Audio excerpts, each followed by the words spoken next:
13h à l'écoute de Radio Sénégal, au micro, Gorbal Jacoba. Bonjour et bonne heureuse année 2016. Ce nouvel an, c'est l'actu dominé par le discours à la nation du chef de l'État. Macky Sall a réaffirmé sa volonté de ramener le mandat présidentiel à 5 ans. Ses partisans sont convaincus. L'opposition sceptique, flou artistique selon le politologue Maurice John. À suivre dans ce journal les temps forts de l'actualité des sports au courant de l'année 2015. La rétrosport est présentée par François Xavier-Thiaw.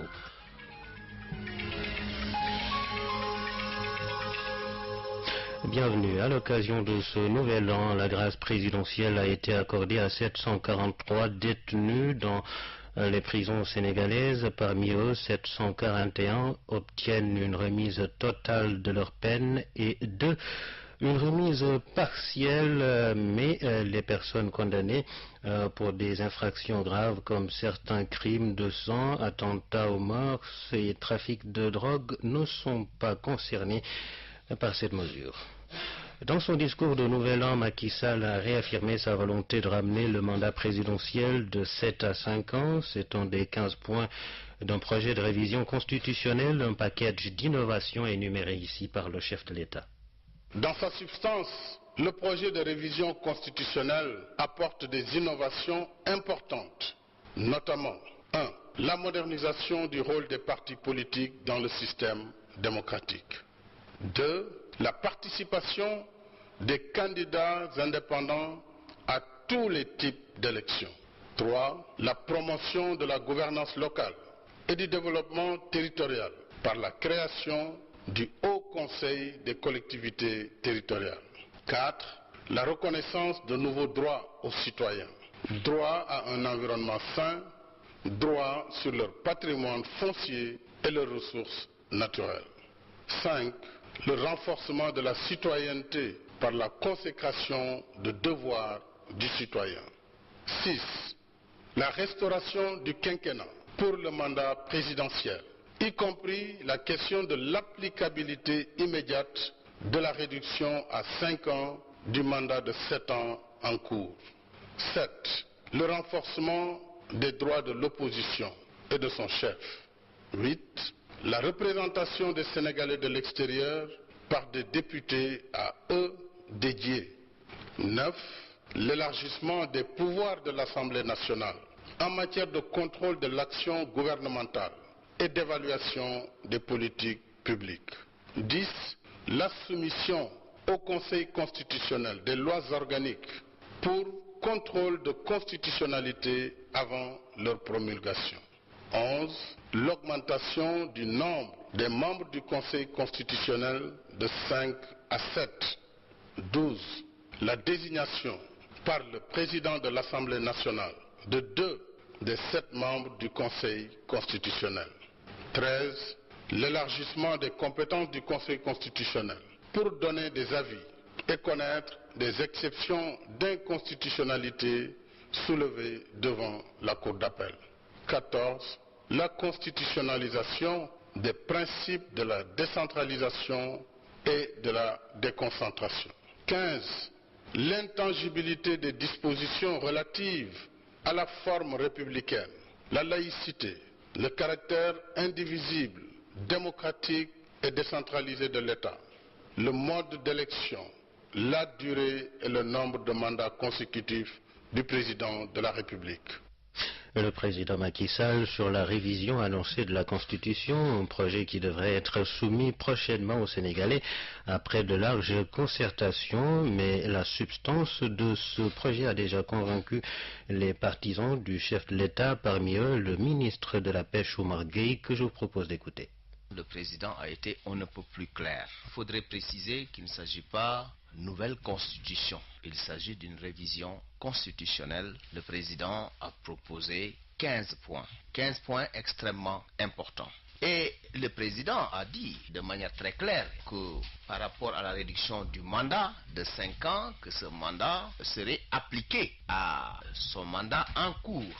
Mais tout cela dans une concertation, dans la plus grande transparence possible par rapport à ce que prévoit la loi. Il va se concerter avec qui? Évidemment, le référendum, c'est quand même le peuple sénégalais qui doit se prononcer, dans le respect, effectivement, de notre constitution. Le président Macky Sall n'est pas une personne qui fait du wah-wahet.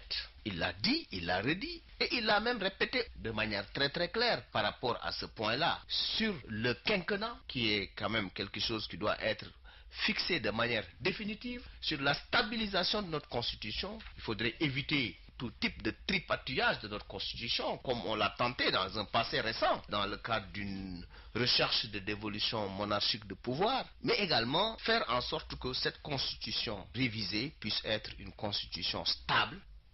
Le ministre de la Pêche, Oumar Gueye, qui s'exprimait hier dans notre débat sur le discours de Nouvel An du chef de l'État.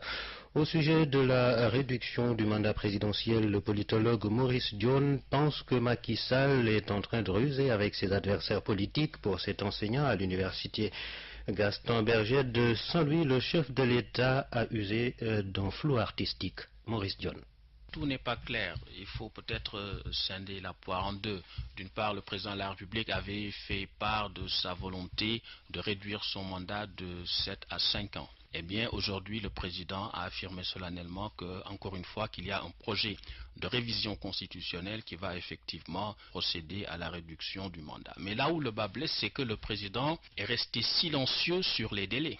Or, cela veut dire qu'on est dans un état de droit et que l'agenda républicain doit être connu à l'avance par tous les acteurs intéressés par la compétition politique. Donc le flou artistique entretenu par le président de la République autour de la date du référendum est un moyen, je pense, de retarder l'organisation de l'opposition et donc de ne pas jouer à fond les règles démocratiques, puisque dans un état de droit, dans une démocratie, les règles doivent être connues et acceptées à l'avance par tous les acteurs. Le politologue Maurice Dione, enseignant à l'université Gaston Berger de Saint-Louis. À l'écoute de Radio Sénégal, il est 13h06. Dans son adresse à la nation, le président Macky Sall a également fait part d'avancées significatives dans plusieurs secteurs de notre économie, chiffres à l'appui. Voici le chef de l'État. Pour la première fois, notre budget national a dépassé le seuil des 3 000 milliards. Et sera essentiellement financé sur ressources propres. Mieux que les années précédentes, la campagne agricole a donné d'excellents résultats. Rendons grâce à Dieu pour le bon hivernage. Nos efforts de modernisation de l'agriculture ont largement porté leurs fruits. Ainsi, pour 2015, les récoltes céréalières sont estimées à 2 271 000 tonnes. Soit une hausse de 82% par rapport à 2014. La production d'arachide se chiffre à 1 121 474 tonnes, soit 68% de hausse. Celle du riz paddy a augmenté de 64%, passant de 559 000 à 917 371 tonnes. La production horticole en hausse de 14% s'établit à 1 133 430 tonnes. En soutien aux producteurs, nous avons maintenu à 200 francs au minimum le prix du kilogramme d'arachide. Les mesures prises par le gouvernement, en concertation avec tous les acteurs, facilitent désormais la commercialisation de nos produits agricoles. Nous traduisons ainsi en actes le vieux slogan du consommer local. C'est un grand pas vers l'autosuffisance alimentaire qui nous libérera au plus vite du fardeau des importations coûteuses. Parallèlement, la mise en œuvre du programme des domaines agricoles communautaires, PRODAC, se poursuit. Les DAC de CFA, Itato, Keur Sambakan et Keur Momarsa mobilisent déjà 177 groupements de producteurs. 2555 hectares sont mis en valeur et plus de 7000 emplois créés. Pour 2016, 20 milliards additionnels seront investis dans le PRODAC pour pérenniser ses activités toute l'année. le président Macky Sall sur des progrès réalisés par notre économie avec des chiffres qui n'ont pas convaincu le Parti démocratique sénégalais. Ngouda Dione du bureau politique du PDS doute des déclarations du chef de l'État. Le pays, pour des questions de politique, a été bloqué en 2011. Et pendant la période 2009-2010, le baril de pétrole est allé jusqu'à $160. Aujourd'hui, il est à moins de 35%, à moins de $35. Le gouvernement profite au moment où, par rapport à la variation, on diminué, on augmenté selon. Le gouvernement a accumulé une énormité de fonds, de milliards au dos du peuple sénégalais et il dit qu'il va céder. Il creuse presque, c'est comme une ventouse, c'est ce qu'il fait dans le cadre de ces milliards qu'il gagne au dos du peuple sénégalais. Sur l'agriculture, rapidement. Je viens maintenant pour l'agriculture. Une minute, rapidement. Qu'il n'y a pas 1 200 000, mais c'est vers 700 000. Cette année, la Suneor n'aura pas le niveau de graines dont elle a besoin pour faire son travail et fonctionner correctement. Ils ne l'auront pas. Ils avaient proposé 90 milliards. Aujourd'hui, ils n'ont même pas encore avancé quelque chose qui arrive à 10 milliards. Ngouda Dione du bureau politique du Parti démocratique sénégalais, un extrait de notre débat d'hier sur le discours à la nation du chef de l'État. Rétrospective 2015. Le journal parlé de Radio Sénégal vous replonge dans les événements phares et déclarations choc de l'année 2015. Politique, économie, société, éducation, santé, sport, international et autres. Retour sur 365 jours d'actualité. Ce sera du lundi 28 décembre 2015 au vendredi 1er janvier 2016 dans toutes nos éditions. Rediffusion le 2 janvier 2016 à 12h et 13h. Le résumé de l'actualité dans les régions à suivre le 31 décembre à 18h et 19h. Rediffusion le 2 janvier 2016 à 18h et 19h. Rétrospective 2015 sur Radio Sénégal, c'est comme si l'année vous était recomptée. La Rétrosport 2015 en seconde diffusion présentée par Françoise Avitiao.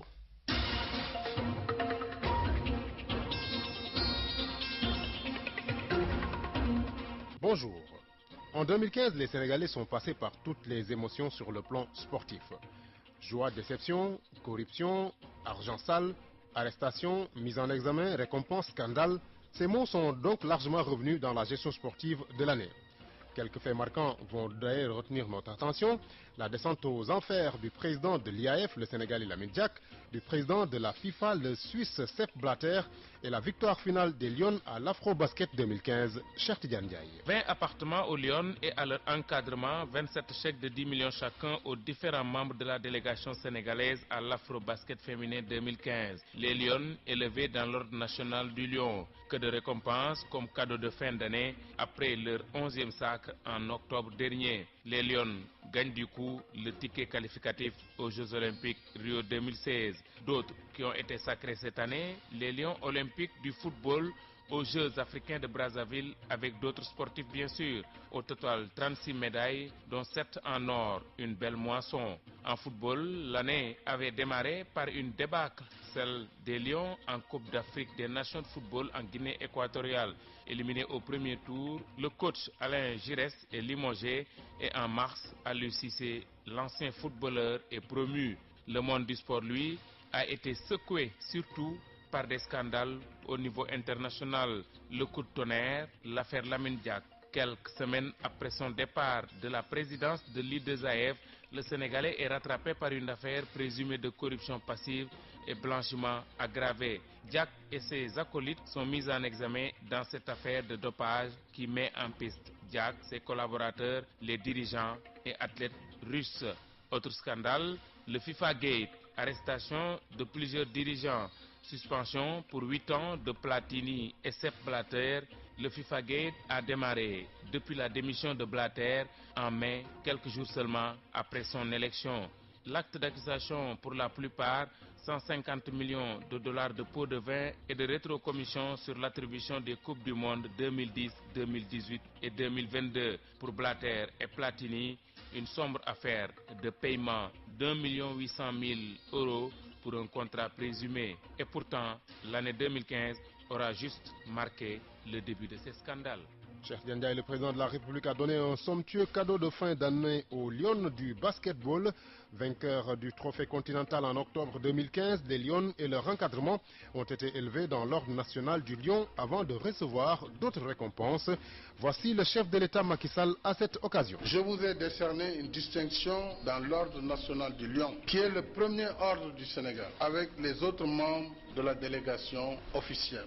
En plus de vos primes entièrement versées, je l'espère, monsieur le ministre, et totalement.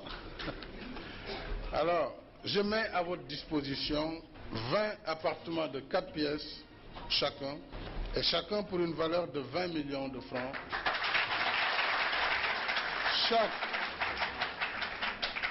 Chaque appartement est bâti sur 120 mètres carrés. Tous les frais y afférents sont déjà payés, frais de notaire, frais de tout ça. Vous venez, vous déposez vos bagages. De plus, à chacun des 27 membres de la délégation officielle, il sera alloué une somme de 10 millions de francs CFA. Le même montant, donc le même montant sera octroyé au 12e Gaïndé, en reconnaissance de son soutien constant. Rien ne sera plus comme avant avec les scandales de corruption notés cette année impliquant de hauts dirigeants des instances internationales de sport. Les valeurs qui régissent le sport seront désormais mises en avant. Selon le professeur de droit à l'université Cheikh Anta Diop de Dakar, fondateur du master de droit du sport, le professeur Abdoulaye Sakho précise cependant que des intérêts politico-économiques sont à l'origine de ces grands scandales.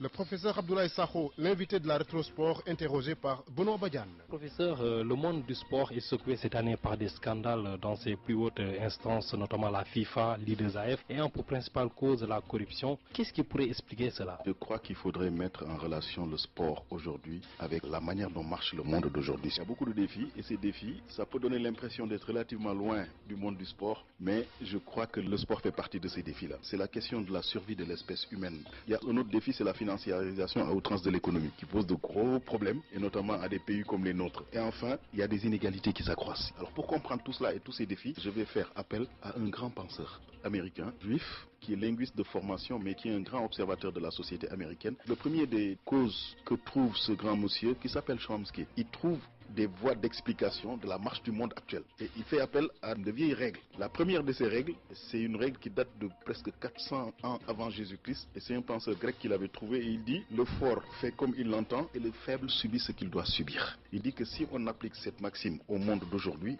on se rend compte que les faibles, qui sont souvent dans des pays du Sud, sont en train de subir. Deuxième maxime qu'utilise Thucydide, c'est que c'est le monde des marchands, comme il dit. Il faut changer le mot marchand par le monde de la finance d'aujourd'hui. Et ce sont les financiers et leurs penseurs également qui nous disent comment il faut marcher. Enfin, la troisième qui permet d'expliquer la marche du monde, c'est ce qu'ils appellent le principe de la mafia. Il faut être dans les rangs où on vous élimine. Alors si je prends ces trois choses-là, je les applique au sport, je me rends compte qu'aujourd'hui, on est en plein dans cela. Et c'est pour ça, moi, personnellement, je mets la relation entre le sport et la géopolitique. Alors ces scandales, c'est quoi? Ils ont touché qui? Le monde du football, ils ont touché le monde de l'athlétisme. Et derrière le monde de l'athlétisme, en réalité, ce sont les Jeux Olympiques. Et si on prend ces deux grands événements, c'est quoi? C'est les événements les plus médiatisés au monde. Ça veut dire que derrière ces événements, il y a des milliards. Et des milliards qui proviennent d'où? Des droits de télévision. Et quand vous parlez de droits de télévision, vous dites qu'il y a des entreprises qui viennent pour se faire voir. Quelles sont les entreprises qui viennent pour se faire voir? Ce sont ce qu'on appelle les annonceurs. Et ces annonceurs, aujourd'hui, regardez qui est-ce qu'il y a derrière la Coupe du Monde de football, qui est-ce qu'il y a derrière les Jeux Olympiques, c'est quel type d'entreprise? Ils viennent d'où? Et ces entreprises-là, moi, à mon avis, ce sont des entreprises souvent qui viennent du monde occidental. D'ailleurs, à la base, c'est la justice américaine qui a fait ce grand coup de balai, qui est venu trouver à la veille d'un congrès de la FIFA et qui a attaqué tout le monde, qui les a pris et qui a mis un coup de massue sur la tête de la FIFA. Pour ce qui est de l'athlétisme, c'est à peu près pareil. Le management du sport est surtout régi par des règles d'éthique et pourtant, ce sont les principaux dirigeants qui sont mis en cause. Vous savez, les règles d'éthique, elles ont commencé à régir ces organisations sportives internationales il n'y a pas très longtemps. Je peux même vous dire que pour ce qui est du comité d'éthique du comité international olympique CIO, Kéba Mbaye, notre compatriote, a joué un rôle fondamental. Et même pour la mise en place de la justice sportive qui permet aujourd'hui d'appliquer ces règles d'éthique, c'est Kéba Mbaye qui a créé le TAS, le tribunal arbitral du sport. Le droit, c'est obligatoire, il faut l'appliquer. Et les gens avaient trouvé le moyen d'appliquer le droit, mais tout en faisant quelque chose qui n'est pas dans l'intérêt de leur organisation, plutôt dans leur intérêt personnel. C'est ce qui a amené les différents conflits d'intérêts. Depuis quelques années, les règles d'éthique sont en train de poindre et de sortir. Et tout ce qui se passe dans ces organisations, ce n'est pas de la violation de la loi. D'ailleurs, si vous regardez la condamnation de Blatter et de Platini, ils n'ont pas été condamnés pour corruption. Par contre, on les a condamnés parce qu'ils n'ont pas été loyaux vis-à-vis de l'organisation. On peut parler de défaillance du système de management du sport? Oui et non. Défaillance dans la mesure où ceux qui sont à l'intérieur, il n'y avait pas eu de mécanisme qui leur interdisait d'utiliser l'organisation pour leur propre intérêt. À ce moment-là, il y a défaillance. Mais par contre, quand il s'agit des autres aspects de fonctionnement, moi je crois qu'il n'y a pas de problème de ce point de vue-là. Je vais donner juste l'exemple de la FIFA, peut-être même de l'IAF. Si vous regardez ces organisations, les votes sont démocratiques. Du point de vue financier, si on regarde, ils ont des réserves extraordinaires, peut-être même plus que les États. Ça veut dire que ça marche. Donc moi je ne suis pas sûr qu'il y ait échec de ce point de vue-là.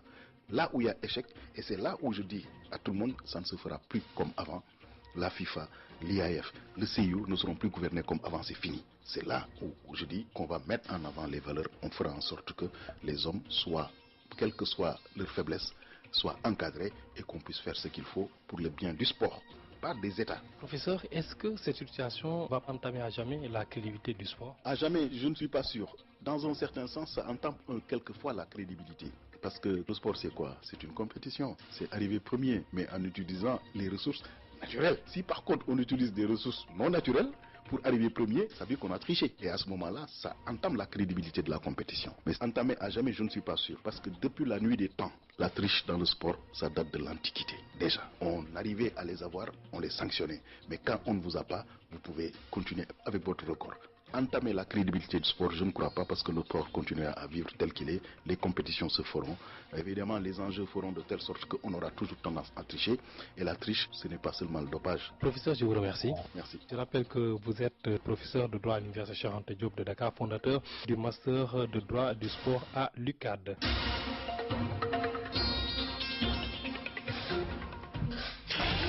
C'était le Rétro Sport qui met fin à cette édition. Merci de l'avoir suivi.